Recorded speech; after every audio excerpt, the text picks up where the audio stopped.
구약성경 신명기 32장 4절 말씀입니다. 자, 우리 한 목소리로 같이 읽겠습니다. 자, 시작. 그는 반석이시니 그가 하는 일이 완전하고 그의 모든 길이 정의롭고 진실하고 거짓이 없으신 하나님이시니 공의로우시고 바르시도다. 아멘. 우리 한 번 더 같이 읽겠습니다. 자, 4절 시작. 그는 반석이시니 그가 하는 일이 완전하고 그의 모든 길이 정의롭고 진실하고 거짓이 없으신 하나님이시니 공의로우시고 바르시도다. 아멘. 아멘. 자, 오늘 우리가 함께 읽은 이 말씀 통해서요, 우리 특세 첫날 말씀으로서 말씀 위에 굳게 서라라는 제목으로 은혜를 같이 나누도록 하겠습니다. 오늘 보니까요, 우리가 참 오랜만에 이제 특세를 하는 것 같습니다. 제가 와서도 특세는 처음 하는 거죠. 대부분 저녁 집회를 이제 했던 것 같습니다. 말씀드렸던 것처럼 이 시간이 또 우리의 시간의 11조가 되어서요, 이 시간을 통해서 3일을 위한 특세가 아니라 1년을 위한 특세가 되기를 소망합니다. 그래서 우리가 1년 먹을 양식을 오늘 이 시간을 통해서 영의 양식들을 잘 준비할 수 있는 또 그런 시간 되기를 소망합니다. 그리고 어제 또 몇 분들 보니까 우리 교회에서 이렇게 주무셨던 분도 이제 계시다고 하는데요. 또 옛날 생각났습니다. 우리 어머니들이 철야하면서 교회에서 주무시면서 기도했던 그런 순간들이 또 생각이 났는데요. 어쨌든 우리가 서로 이 첫날에 이 새벽을 깨우며 또 오신 모든 성도님들을 축복하며 좌우에 있는 분들을 같이 박수로 환영하고 또 축복하며 격려하겠습니다. 잘 오셨습니다. 감사합니다. 자, 한 가지 바라는 것은요, 항상 이제 제가 특세를 하든지 하면서 염려하는 것은 뭐냐면, 이것을 통해서 은혜도 받지만 이것 때문에 일상의 생활이 무너지기를 바라지는 않습니다. 그래서 사실은 특세라는 것은 더 어렵습니다. 왜냐하면 평소보다 더 일찍 주무셔야 하고 컨디션 관리를 해야 됩니다. 그러니까 우리가 아침에 예배 드린다고 은혜 받았다 하는데 직장 가서 꾸벅꾸벅 존다? 그건 덕이 되지 않아요. 그렇기 때문에 특세는 사실 더 비장한 마음이 우리에게 필요합니다. 아무쪼록 오늘 오후에도 여러분들께서 힘을 내어주시기를 또 소망을 합니다. 오늘도 하나님께서 우리에게 주실 말씀을 같이 기대하며 말씀을 나누겠습니다. 오늘 우리가 함께 읽은 이 말씀은 신명기입니다. 신명기라는 것이 어떤 위치를, 성경에서 어떤 위치를 차지하고 있는지를 잘 아실 겁니다. 지금 이스라엘 백성들은 광야를 걸어왔고 이제 가나안 땅을 눈앞에 두고 있는 바로 그런 상황입니다. 이제 모세라는 지도자는 여호수아로 바뀌는 상황입니다. 떠돌던 자들이 정착을 하게 되고 지도자도 모세에서 여호수아로 바뀌는 장면입니다. 그리고 지금은 그들이 한 민족을 이뤘지만 이제는 한 나라로서의 국가의 기틀을 세워가는 장면이 바로 이 신명기의 장면입니다.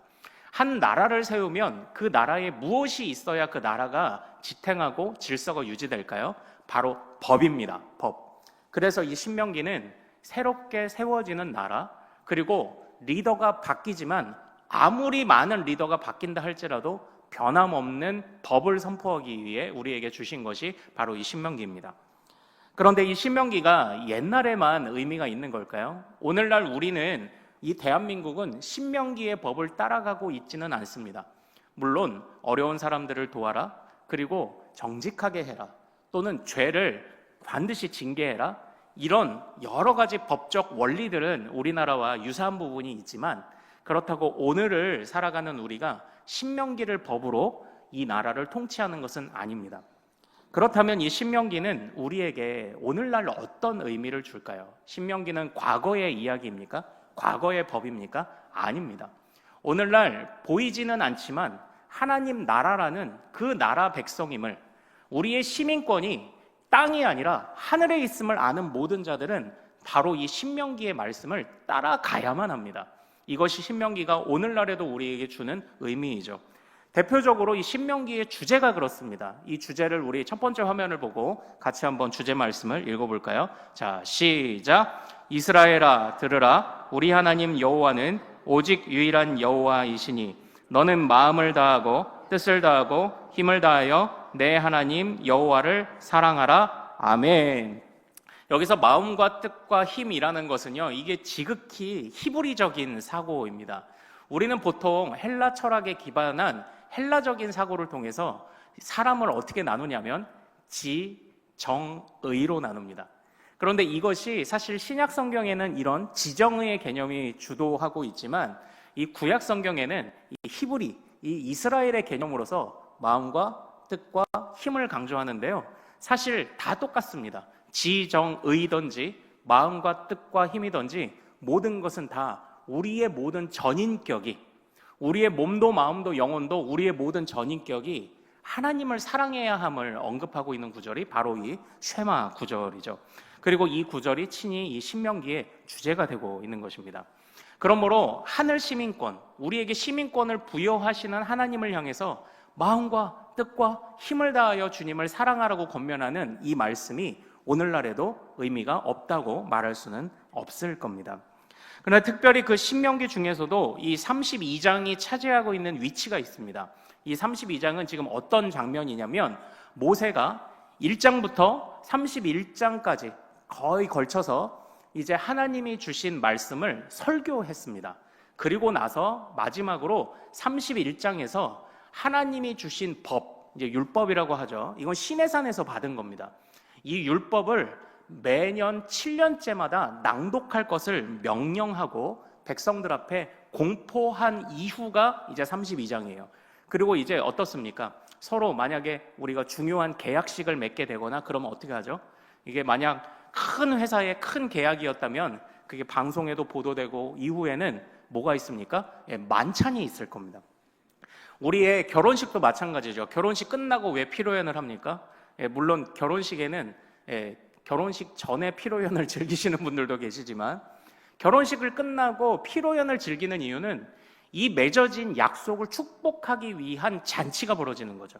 어떤 계약을 맺고도 그렇지 않습니까? 거래처하고 밥 먹으러 가지 않습니까? 바로 그런 장면처럼 이 32장은 이제 하나님 앞에서 선포된 말씀과 하나님 앞에서 체결된 하나님과의 약속을 기뻐하며 모세가 노래하고 있는 장면이 이제 이 32장의 본문이에요. 그런데 이 노래 자체는 단순하게 와 기쁘다 좋다 하는 그냥 노래로 끝나지 않습니다. 이 자체로는 우리 모세가 특별히 하나님께 받은 영감으로서 선포하는 예언자적이며 선지자적인 메시지가 이 안에 담겨 있어요. 자, 우리 1절 말씀을 같이 한번 읽어보도록 하겠습니다. 자, 시작. 하늘이여 귀를 기울이라 내가 말하리라 땅은 내 입의 말을 들을지어다. 아멘. 아멘. 여기에서 모세는 단순하게 이 노래를 그냥 읊조리고 있는 것이 아닙니다.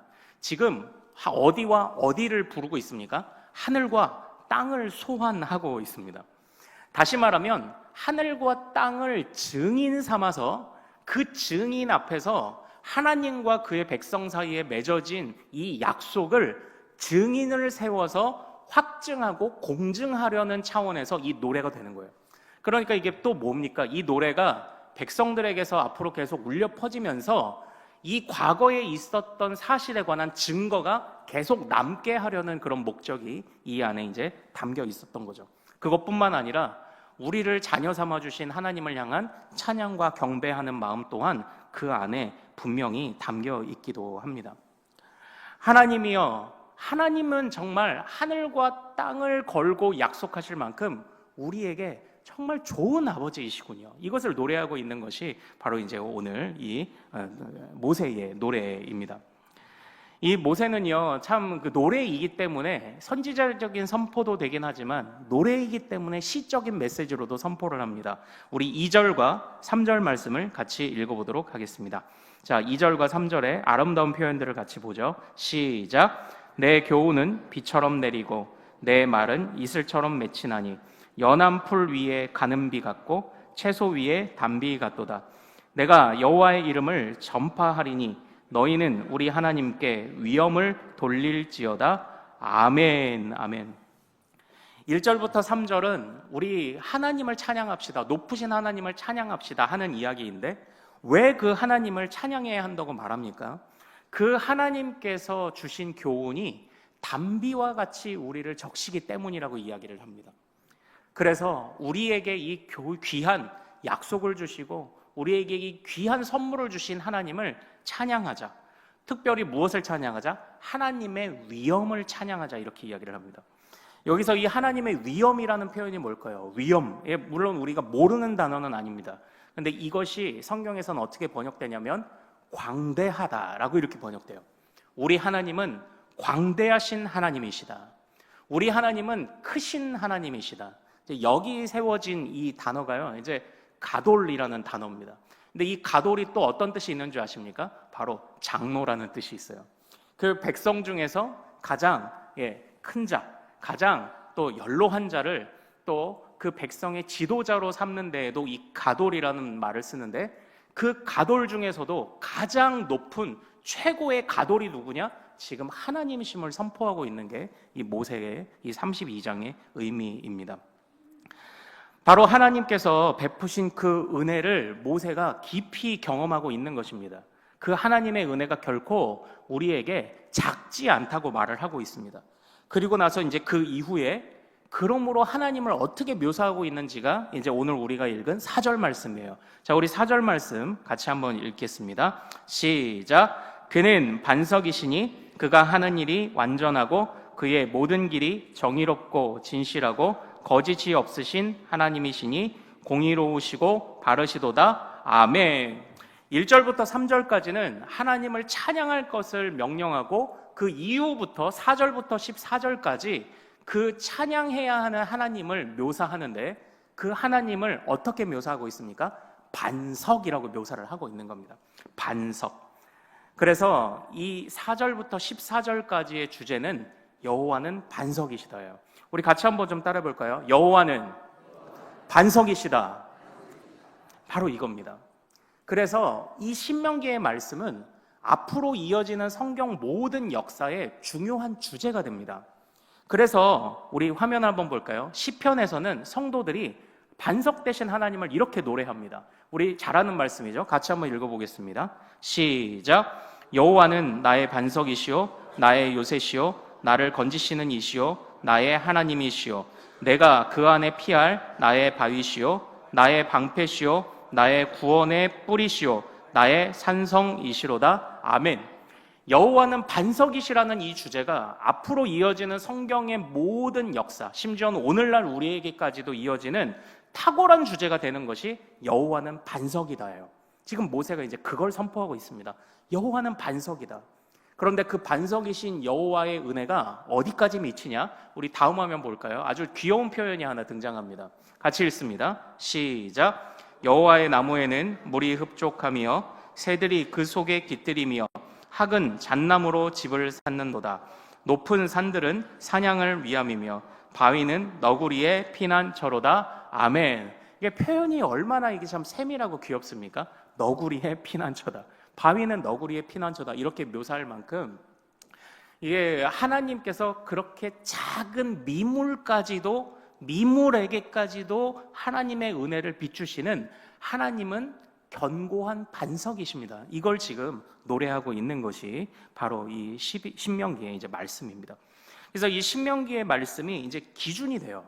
이 기준이 돼서 앞으로도 선포될 모든 역사를 이 신명기의 말씀이 이제 주관을 하게 되는 것입니다. 자, 그렇다면 이처럼 하늘과 땅이 소리쳐 노래하라고 촉구할 만큼 하나님은 놀라운 은혜를 베푸셨습니다. 그 은혜로 하나님이 친히 우리의 반석이 되어 주셨습니다. 그렇다면 이제는 우리는 질문을 해야 합니다. 하나님을 반석으로 여기며 살아야 한다는 것에 대해서 우리는 다들 다른 생각을 갖고 있지 않습니다. 하나님을 반석으로 여겨야지, 하나님이 나의 반석이시지라는 것에 관해 우리 모두는 동의하고 있습니다. 그런데 이제는 우리가 두루뭉실함을 넘어서 예리하게 질문을 던져봐야 합니다. 그러면 어떻게 하는 것이 하나님을 반석으로 섬기며 사는 것일까요? 어떻게 하는 것이 하나님을 반석으로 섬기며 사는 것입니까? 바로 이제 그 말씀이 5절부터 8절까지 이어지는 말씀에 있어요. 우리 5절부터 7절까지만 한번 같이 읽어보겠습니다. 자, 시작. 그들이 여호와를 향하여 악을 행하니 하나님의 자녀가 아니요 흠이 있고 삐뚤어진 세대로다. 어리석고 지혜 없는 백성아, 여호와께 이같이 보답하느냐? 그는 내 아버지시요 너를 지으신 이가 아니시냐? 그가 너를 만드시고 너를 세우셨도다. 옛날을 기억하라. 역대의 연대를 생각하라. 내 아버지에게 물으라. 그가 내게 설명할 것이요 내 어른들에게 물으라. 그들이 내게 말하리로다. 아멘. 이 5절부터 7절까지 이어지는 말씀을 보면 흐르고 있는 하나의 뉘앙스가 하나 등장을 합니다. 그게 무엇입니까? 불순종이에요. 불순종의 뉘앙스가 흘러가고 있어요. 하나님이 이렇게 하늘과 땅이 소리칠 만큼 은혜를 베푸신 하나님, 이렇게 반석이신 하나님을 향하여서 너희가 불순종할 거야? 라고 지금 모세가 경고하고 있는 장면입니다. 그러니까 지금 이 말씀에서 순종과 불순종을 말씀을 하고 있는 이 구도를 우리가 볼 수 있어야 합니다. 그리고 너희가 모르겠거든 뭐라고 말합니까? 7절에 물어봐라. 모르겠거든 물어봐라. 그러니까 어떤 지식이 그들에게 전달되어야 할 것을 이야기하고 있습니다. 한번 잘 생각을 해보십시오. 하나님께서 우리에게 반석 되시고 그 반석이신 하나님을 따라가는 방법이 무엇이랍니까? 네, 순종해야 한다고 말합니다. 그리고 그 지식이 전달되어야 한다고 이야기를 합니다. 결국 이 말씀이 무엇을 말하고 있는 것입니까? 바로 하나님이 우리에게 주신 하나님의 말씀을 우리가 얼마나 사랑하고 순종하느냐가 실제로 우리가 하나님의 말씀을 반석으로 여기고 있느냐 아니냐를 결정하는 중요한 판단의 기준이요 시금석이 된다는 걸 우리에게 지금 말씀을 하고 있는 것입니다. 그러므로 하나님을 반석으로 섬기는 방법이 무엇입니까? 네, 하나님의 말씀을 사랑하는 것입니다. 하나님의 말씀을 사랑하고 그 말씀 위에서 살아가는 것이 하나님을 반석으로 여기며 살아가는 것입니다. 사랑하는 여러분, 우리가 올 한 해에 더욱더 지금까지 우리가 그래왔지만 올 한 해에 우리는 더욱더 성숙함으로 고백할 수 있기를 소망합니다. 나는 하나님의 말씀에 순종하리라.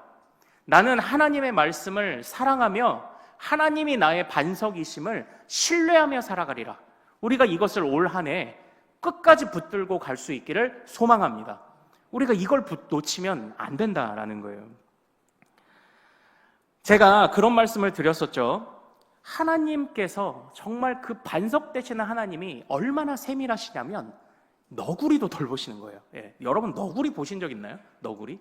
너구리 어떻게 생겼습니까? 너구리. 그 보통은 우리 아이들은 그렇더라고요. 너구리 어떻게 생겼어? 그러면 약간 은색 털이 있고 얼굴은 이렇게 여기만 까맣고 꼬리가 이렇게 줄무늬로 돼 있고 그런데요. 그거는 미국 라쿤입니다. 실제 너구리는요 우리가 본 적도 없습니다. 너구리는 갈색입니다. 그런데 그 본 적도 없는 너구리를 하나님이 뭐라고 표현하십니까? 그 너구리에게도 피난처를 마련해 주실 만큼 그 한낱 미물에게도 하나님의 은혜가 미친다고 이야기를 합니다. 그런데요, 그때 그 미물들은 어떻게 하는지 아십니까? 미물들은 순종합니다. 미물들은 순종합니다. 하나님이 너구리에게 주신 바위를 자신의 피난처 삼아서 주어진 삶을 그냥 삽니다. 미물은 항상 순종합니다.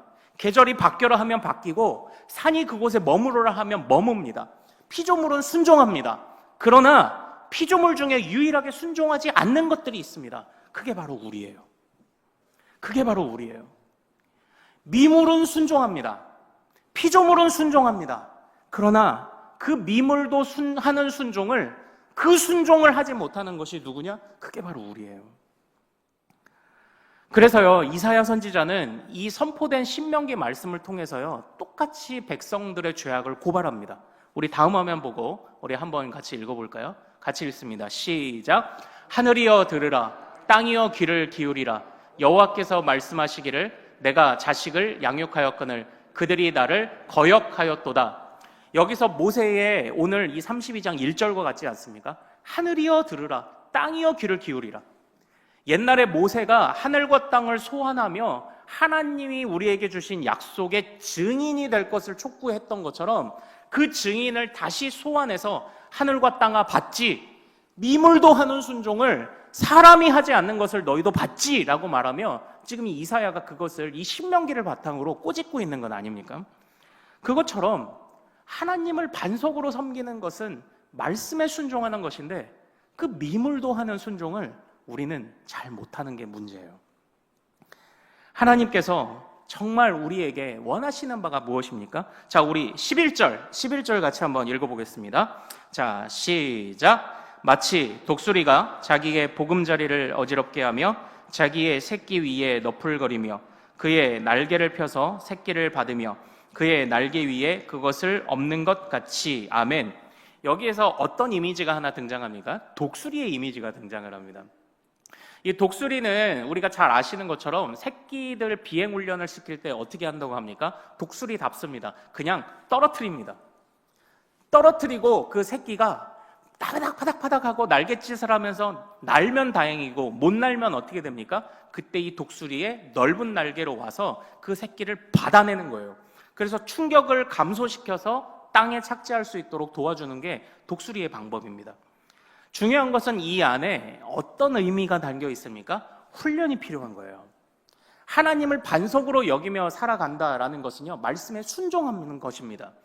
그런데 미물도 하는 순종을 우리는 하지 않습니다. 그렇기 때문에 지금 무엇이 필요하다고 이야기를 합니까? 모세가 무엇이 우리에게 있어야 한다고 말합니까? 훈련이 너희에게 있어야 한다고 지금 말을 하고 있는 거예요. 그러니까 처음부터 하나님을 반석으로 섬기고 있는 것을 선포하는 모세는 끝까지 하나님의 말씀 안에서 훈련받고 그 말씀을 따라 살아가는 것이 주님을 진짜 반석답게 여기며 사는 길이라고 그렇게 지금 이야기를 하고 있는 것입니다. 사랑하는 여러분, 여러분들의 신앙에 저희 이제 신앙에 이런 표현을 한번 써볼게요. 신앙의 전성기는 언제셨나요? 언제가 여러분들의 신앙의 전성기셨습니까? 언제가 여러분들에게는 이 신앙에 있어서 가장 재밌게 신앙생활을 할 때였습니까? 제 개인적으로 보면요, 이제 사실은 우리가 과거를 돌아보는 건 어떻게 보면 좀 부끄러운 일이기도 합니다. 뭐 지금은 전성기가 아니야? 이제 이렇게 물어볼 수 있는데, 저는 참 신학생 때에 참 신앙생활을 굉장히 재밌게 했었습니다. 그런데 가장 어려울 때 신앙생활을 가장 재밌게 했던 것 같습니다. 왜 그랬을까요? 그냥 사람들하고 좋아서였을까요? 청년부 생활이 좋아서였을까요? 예, 좋았던 건 맞습니다. 그러나 단순하게 사람과의 관계가 재밌었다면 밖에 나가서 놀았죠. 밖에 나가면 더 재밌는 거 많은데요. 제 고등학교 친구들 중에도 많진 않아도 안 믿는 친구들이 있는데 걔네들하고 놀면 얼마나 재밌는데요. 교회 사람들보다 더 재밌게 노는데요. 그럼에도 불구하고 그 많은 시간을 이 교회와 하나님의 말씀을 묵상하는 데에 애를 썼던 그 시간이 사실 저에게는 정말 좋은 기억이었고 전성기였던 것 같습니다. 사실 이제 부끄러운 이야기입니다. 그때는 전성기고 목사님이 지금은 전성기가 아니야? 이런 질문을 던지는데, 그러니까 이런 거예요. 그때는 제가 설교에 압박이 없었던 거예요. 이 설교에 부담이 없는 거예요. 그냥 순수하게 말씀을 읽고 묵상하며 그것을 그냥 음미하고 그냥 그것대로 한번 살아보려고 했던, 몸부림쳤던 그냥 그 시간이 저에게 이제 소중했던 것 같습니다.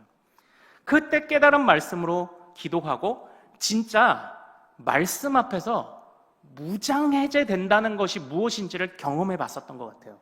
그 경험은 저에게 정말 좋은 양분이 될 겁니다. 왜냐? 그때처럼 다시 하면 되니까요. 그때처럼 다시 하면. 여러분들은 어떤 전성기를 가지고 계신가요? 요즘 뭐 유튜브에 보다 보면요, 워낙 다양한 사람들이 수많은 콘텐츠를 만들어내니까요. 어떤 사람이 콩과 옥수수를 땅에 심어서 비교하는 영상이 하나 올라왔어요. 자, 콩하고 옥수수하고 나중에 자라면 누가 더 키가 큰가요? 옥수수가 키가 더 큽니다. 그래서 그런지 뿌리를 내리는 방식이 달라요. 콩은 뿌리를 내리기는 내리지만 콩은 그 뿌리의 힘으로 단번에 차고 올라옵니다. 그래서 그 줄기가 차고 올라오는 것은 빠른 건 콩이 빨라요. 그러나 옥수수는 자라는 게 좀 더딥니다. 하지만 나중에 어떻게 해요? 더 높이 자라죠. 그래서 옥수수는 뿌리를 내리는 데에 공을 들이더라고요. 뿌리가 옥수수 수염처럼 잔털이 많아요. 이 뿌리가 다 내려지기까지 자라지 않아요. 뿌리가 내려지고 퍼지고 퍼져서 나중에 높이, 우리 키보다도 높이 자라는 그 옥수수를 지탱할 수 있을 만큼 되었을 때 비로소 줄기를 내요. 사랑하는 여러분, 우리의 믿음의 안에도, 우리의 신앙생활 안에도 바로 그런 뿌리가 필요한 줄로 믿습니다. 우리가 나중에 한껏 자라고 우리의 신앙의 연수와 우리의 그 육신의 수많은 경력들이 자라고 성장해 갈 때 이 뿌리가 견고하게 우리를 붙잡지 못하면 우리는 넘어지게 될 거예요. 그러니까 지금은 좀 더디게 성장하는 것 같아 보일지라도 가장 중요한 게 무엇입니까? 뿌리예요, 뿌리. 바로 이 말씀의 기초를 다져서 주님을 반석으로 그 위에서 우리의 인생을 쌓아가는 것이 우리에게 가장 중요한 일이라는 것을 절대 잊지 않는 우리 모든 가족들 되시기를 소망합니다. 주님 안에서 믿음 뿌리를 어떻게 내릴 것인가? 어떻게 주님이 우리에게 반석 되시게 할 것이냐? 그러니까 순수하게 말씀을 묵상하고 그 말씀 앞에 무장해제되어야 합니다. 그래야 그것이 우리의 중요한 반석이 될 거예요. 그때 하나님이 역사하시는 줄로 믿습니다. 그때 하나님이 역사하시는 겁니다. 그러나 사랑하는 여러분, 이 말씀 묵상이라는 것은 참 쉽지는 않을 겁니다. 예전에요, 이제 교수님들이 학기 시작할 때 되면은 교수님들의 중요한 역할이 무엇인가요? 바로 좋은 책을 추천하는 겁니다. 학문의 방향과 길을 알려주는 게 교수님의 역할이죠. 그래서 교수님이 딱 새 학기 첫 해가 되면은, 첫 시간이 되면은 한 학기 동안 읽으면 좋을 책들을 쫙 추천하세요. 주교재 한 서너 권, 그리고 보조교재 한 10권을 쫙 추천을 해주십니다. 그래서 저는 그게 너무 좋았어요. 그래서 학기 중에는 주교재를 읽고 방학 중에는 보조교재를 읽고 그러면서 공부를 해왔던 게 참 좋았어요. 그런데 그 과정이 쉽지는 않았습니다. 왜냐하면 교수님이 얘들아 이거 좋은 책이니까 이건 꼭 사야 한다, 이 책이다 하면은 받아 적어요. 그런데 이렇게 제목을 받아 적다가 교수님이 야 근데 한 800페이지쯤 된다? 그러면 지워요. 네. 두께의 압박이 있는 겁니다. 사실 좋은 책이라 아무리 좋은 책이라고 해도 우리가 이 하나님의 말씀을 묵상하고 먹는 것이 왜 어렵습니까? 저는 두께의 압박이 있다고 생각해요. 이 책을 읽기 위해 1년이라는 시간을 들여야 한다라는 것, 하루에 3장 간단해 보이지만 1년의 긴 호흡을 가지고 간다는 게 쉬운 것은 아닐 것이라고 생각을 합니다. 그러나 엄밀하게 따져보면 우리가 하나님의 말씀 앞에서 무장해제되지 못하는 이유는 두께의 압박이 아니에요. 사실은 이 시대가 우리를 가만히 두지 않는다는 게 문제입니다. 예전에 이제 저희 교수님 중에 한 분은요, 네덜란드 화란에서 유학을 하셨습니다. 화란 개혁교회가 이끄는 한 자유대학교라는 게 진짜 말 그대로 이름이 프리 유니버시티입니다. 이 자유대학교에서 이제 유학을 하셨는데 이 자유대학교는 독특한 건물 구조를 가지고 있어요. 그게 뭐냐면 이제 1층부터 몇 층 이렇게 있잖아요. 1층에는 보통 뭐가 있을까요? 대학교 건물 1층에 뭐가 있을까요? 보통은 행정과가 있을 것 같잖아요. 아니요. 이 건물의 1층에는 신학부가 있었습니다. 신학부. 이게 왜 그랬을까요? 상징적인 겁니다. 이 신학, 하나님 위에 다른 모든 학문을 쌓아가지 않으면 아무런 의미가 없다는 것을 상징적으로 보여준 게 바로 그 화란 자유대학교의 건물이래요. 그러니까 본인이 그런 이야기를 해주시는데 인상 깊더라고요. 그러나 사랑하는 여러분, 요즘 우리가 사는 시대는 어떻습니까? 우리가 과거에 우리 믿음의 선배들이 살던 시대는 기독교는 절대 진리였습니다. 그러나 지금 이 시대 중에 기독교가 절대 진리라고 말하는 사람은 아주 소수가 되었습니다. 언젠가부터 당연히 여겨지던 하나님의 살아계심은 이제는 우리가 변호하고 설명해내지 않으면 안 되는 그런 상황들이 되었습니다. 신이 살아계시다는 것부터 인식시켜야 하는 그런 상황들이 되었습니다. 왜 그런 상황들이 왔을까요? 사실 시대의 흐름 속에 이 역사가 발전해가는 것과 그 연관성이 없지는 않아요. 사람의 이성을 깨우고 르네상스가 오고 인문학이 발달하고 그러면서 또 무엇보다 그렇게 발전하는 세상 속에서 수많은 어려움과 환란이 있었죠. 1차 세계대전, 2차 세계대전, 또 지금도 그렇고 연말에 벌어졌던 이 항공기 대참사 같은 것들, 이런 것들 속에서 도대체 첫 번째, 인간의 힘으로도 충분히 진리에 도달할 수 있고 잘 살 수 있어라는 흐름 하나, 그리고 또 하나, 그럼에도 불구하고 일어나는 이 세상의 수많은 사건, 사고들 속에 신은 도대체 무엇을 하고 있는가라는 어떤 이런 회의감들, 회의주의가 지금 이 시대에는 팽배한 시대입니다. 그런데 이러한 상황 속에서 그래서 지금 기독교는 절대 진리를 말하기 어려운 시대가 됐어요. 기독교인들이 왜 어려운지 아십니까? 이 세상은 이 세상에 정답이 어디 있어? 다양하지라고 말하는 상황 속에서 우리 기독교는 아니, 기준은 하나뿐이야를 말하니까 그래서 어려운 거예요. 그래서 어려운 겁니다. 이 세상은 다양한 기준과 정답을 말하는데 우리는 기준은 하나지라고 말하니까 그래서 어려운 거예요. 이걸 지켜낼 수 있느냐가 사실 믿음의 중요한 척도입니다. 이 혼란한 상황 속에서 이 기준이 넘쳐나고 다양성의 시대라고 하는 그 속에서도 아니, 하나님이 기준이야 라고 말할 수 있는가? 사실 이게 우리의 믿음의 중요한 척도라는 거예요. 우리는 너무 어지러운 세상을 보는 겁니다. 그러다 보니까 어느 틈에 우리도요. 그러니까 지금 이 세상이 얼마나 요지경입니까? 그 예전에는 우리가 이 세상이 이렇게 혼란하다는 것을 인식하기가 어려웠어요. 그러나 지금은 손바닥 안에서 세상이 요지경임을 보고 있는 겁니다.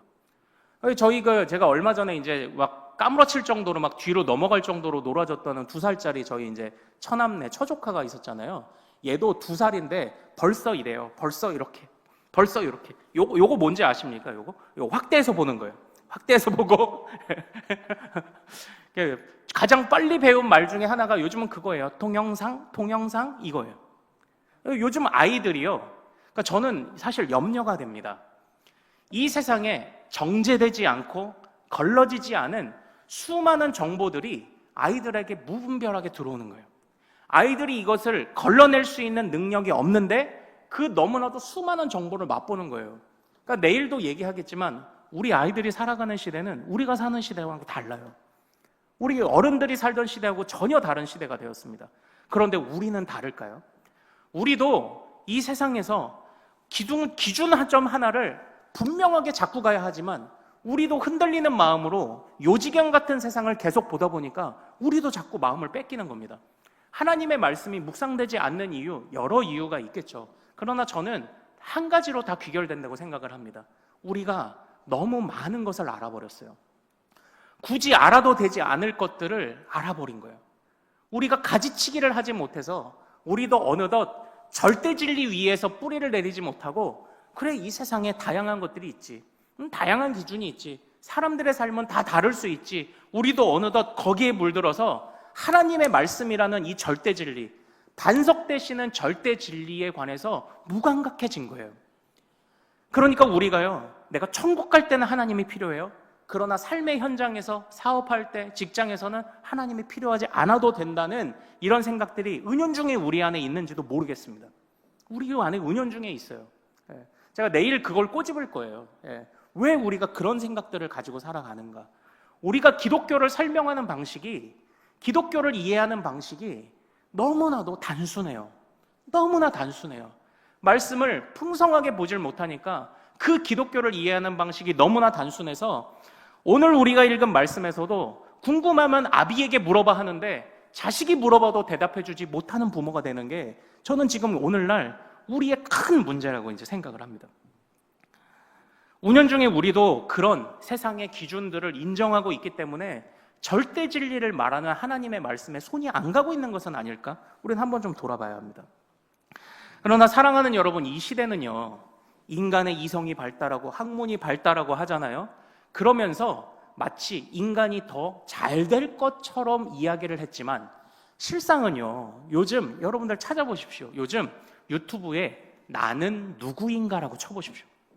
어떻게 살아야 되는가라고 쳐보십시오. 수많은 이야기들이 쏟아져요. 저는 오늘날 이 인문학 열풍이라는 거, 사람들이 옛날 철학자들의 귀를 기울이는 게 이게 결코 그냥 스쳐 지나가는 현상은 아니라고 생각을 합니다. 인간이 원하는 대로 하나님의 법을 떠나 살아봤는데 공허한 거예요. 나름대로 이렇게도 살 수 있고 저렇게도 살 수 있지 하고 살아봤는데 길을 못 찾고 있는 겁니다. 그래서 사람들은 질문합니다. 마음대로 다 살아보고 이것이 바른 삶이라고 말해보고 하나님만이 진리라고 말하지 않으며 원하는 대로 살아봤지만 결국은 무슨 질문을 하고 있습니까? 나는 누구인가? 어떻게 살아야 되는가? 사실 나는 누구인가? 어떻게 살아가야 되는가? 이건 어떻습니까? 우리 성경이 처음부터 우리에게 가르쳐주고 있는 바 아닙니까? 그러니까 이 성경을 떠나서 다른 데서 답을 찾으며 그 방황하고 있는 모습들이 오늘 이 아이러니한 모습인 것 같아요. 얼마 전에 이제 제가 영상을 좀 하나 보게 되었습니다. 그런데 그 영상에서 이 강사가 어떤 이야기를 하고 있냐면, 여러분들 물이 반 컵밖에 안 남았네. 그러나 물이 반 컵이나 남았네. 그러니까 뭡니까? 똑같은 물 반 컵을 보고 에이 반 컵밖에 안 남았어. 그리고 어떤 사람은 이야 반 컵이나 남았네. 여러분들 이런 마음을 가지고 살아가다 보면 20년 뒤, 10년 뒤, 20년 뒤에는 여러분들은 상위 1%가 될 것입니다. 이런 영상을 제가 봤어요. 그러나 안타까운 사실은 이게 교회의 설교에서 울려 퍼진 이야기였다는 거예요. 사랑하는 여러분, 저는 우려합니다. 저는 염려합니다. 긍정적인 생각을 제가 다 무시하는 게 아닙니다. 모든 일을 긍정적으로 의욕 있게 가는 것이 무엇이 문제겠습니까? 그런데 교회가요, 교회가 어떤 곳일까요? 상위 1% 만들어주는 곳이 교회입니까? 교회가 상위 1%를 만들어주는 것이 교회인가요? 긍정적인 생각을 하는 걸 가르치는 게 교회인가요? 오늘날 우리는 점검해야 합니다. 긍정적인 생각이 복음의 자리를 대신하고 있는 것은 아닌가 점검해야 합니다. 상위 1%가 되는 것이 하나님의 자녀가 되어 하늘 시민권을 갖는 것을 배신하고 있는 기독교가 되어버린 것은 아닌지 우리는 점검해야 합니다. 정말 저는 우려합니다. 오늘 이 시대에 우리 교회도 그것을 향해 물들어가는 것 같아서 저는 우려하고 염려합니다. 절대 진리를 끝까지 사수하고 말하지 못하고 이 세상에 말하는 그런 법칙 속에 빠져들다가 결국 잃어버린 교회가 돼버리지는 않을까, 저는 우려하고 염려합니다. 여러분은 어떠신가요? 여러분은 어떠신가요? 저는 올해 우리 교회의 표어를 말씀 위에 굳게 선 건강한 교회, 복된 가정이라고 지었습니다. 주님이 우리의 반석되어 주실 것을, 그리고 주님이 우리의 반석이심을 우리가 신뢰하고 증거하기 위해, 증명하기 위해 말씀 위에 굳게 서야 할 것을 저는 여러분들과 함께 이러한 주제로 달려가 보기를 원합니다. 근데 왜 그래야 합니까? 여기서 한번 보십시오. 건강이라는 것이 무엇입니까? 건강한 교회가 뭐죠? 우리가 어디 건강검진 하러 가면 처음에 뭐 합니까? 문진표를 작성한다고 하죠. 평소에 운동은 몇 번 하십니까? 뭐 합니까? 문진표를 작성하는 거죠. 마찬가지로 교회도 교회의 건강의 척도를 구분하는 문진표가 있습니다. 하나님의 말씀이라는 문진표가 있어요. 그 말씀의 반석 위에 서지 않는다면 교회도, 가정도, 우리의 인생도 절대 건강해질 수 없어요. 세상의 수많은 사람들은 세상의 법칙을 따라 이렇게 사는 게 인간을 더 크게 만드는 것이라고 하지만 결국 길을 잃어버렸어요. 그런데 오늘날 교회도 자꾸 길을 잃어가요. 교회가 상위 1% 되는 것을 가르치는 곳인가요? 아닙니다. 교회는 어떤 곳입니까? 교회는 생명을 전하는 곳입니다. 교회는 생명을 가르치는 곳입니다. 생명 얻는 길을 가르치는 곳이 교회예요. 상위 1%가 되면 무엇합니까? 생명이 없으면 아무것도 아닌데, 교회는 결국 다른 기준에서부터 출발해야만 합니다. 바로 하나님의 기준입니다. 세상의 수많은 잣대를 교회에 가져와서는 안 됩니다. 하나님의 말씀만이 교회의 중요한 건강의 척도가 되어야 합니다. 우리는 이걸 잊는 순간 더 이상 교회가 아닙니다. 더 이상 성도가 아닙니다. 주님의 말씀을 왜 우리가 사랑해야 합니까? 주님과 주님의 말씀은 우리와 우리 가정과 우리 교회에 생명을 주시기 때문입니다. 교회가 이 마음을 잃어버리는 순간 더 이상 의미가 사라지게 되는 것 아닙니까? 사랑하는 여러분, 교회가, 성도는 생명을 다루어야 하는 기관이요, 생명을 다루어야 하는 사람들이라는 것을 절대 잊지 않으시기를 소망합니다. 우리는 생명을 다루는 사람들입니다. 우리는 상위 1%가 되는 것을 다루는 사람들이 아니에요. 그러므로 이 생명의 주관자 대신 하늘과 땅을 증인으로 삼아도 부인할 수 없는 생명의 주관자 대신 주님의 반석 위에, 그 주님이 우리에게 주신 가장 좋은 이 말씀의 반석 위에 올 한 해 우리의 가정과 교회와 우리 자녀와 우리 인생을 쌓아갈 수 있는 우리 큰숲의 모든 가족들 되시기를 소망합니다. 이 시대는 절대 기준이 필요 없다고 말하지만 사실은 절대 기준이 필요한 시대입니다. 왜냐? 이 시대는 너무 혼란스럽기 때문이에요. 자, 여러분들, 자, 지금부터 저의 손을 보고 따라와 주십시오. 여러분들, 오른쪽을 보십시오. 자, 여러분들 한번 봐보세요. 여러분들, 오른쪽을 한번 보십시오. 자, 제가 지금 말씀드렸을 때 여러분들은 지금 다 오른쪽 같은 방향을 볼 수가 있습니다. 왜 그렇습니까? 지금 기준이 똑같기 때문이에요.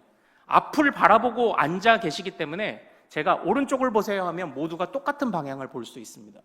그러나 이 시대는 기준이 없어요. 기준을 상실했어요. 그래서 길 가는 사람한테 오른쪽 보세요 그러면 어떤 사람은 여기, 어떤 사람은 여기, 어떤 사람은 여기를 보듯 지금은 절대 기준이 없어서 오히려 흔들리는 시대입니다. 그러나 사랑하는 여러분, 우리는 하나님과 하나님의 말씀이라는 같은 방향을 바라보며 그 방향과 그 기준과 그 반석 위에서 생명을 주시는 하나님을 올 한 해 우리가 끝까지 따라갈 수 있기를 소망합니다. 우리가 이것을 놓치지 않는 우리 큰숙교회 되기를 소망합니다. 자, 우리 찬양하며 기도하죠. 나의 힘이 되신 여호와여.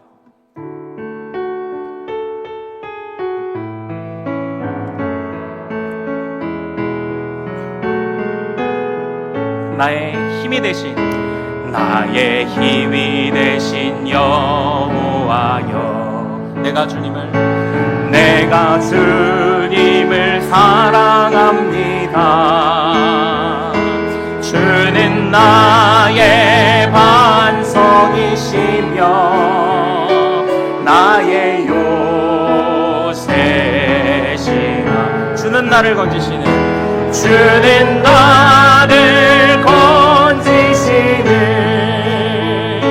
나의 주, 나의 하나님, 나의 피할 바위시오, 나의 피할 바위시오, 나의 방 되시라. 나의 하나님, 나의 하나님,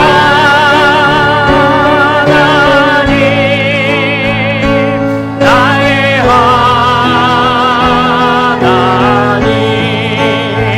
하나님, 구원의 뿌리시오, 나의 산성이라. 나의 하나님, 나의 하나님, 나의 하나님. 그는 나의 여호와, 그는 나의 여호와,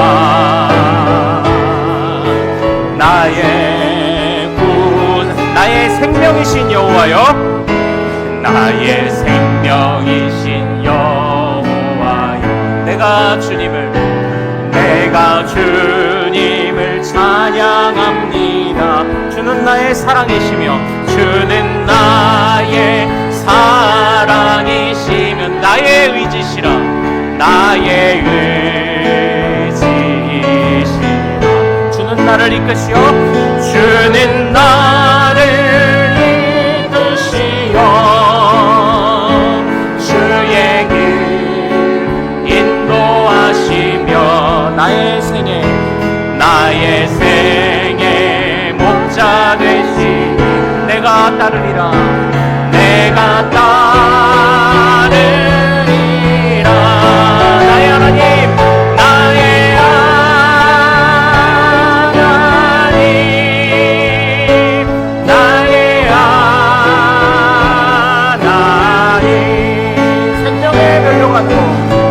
생명의 면류관으로 내게 씌우소서. 나의 하나님, 나의 하나님,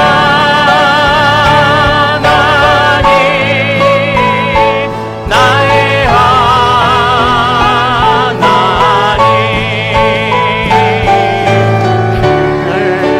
나의 여호와, 나의 구세주, 나의 하나님, 나의 하나님, 나의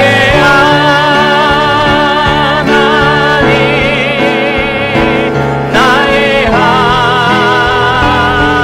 그는 나의 여호와, 그는 나의 여호와,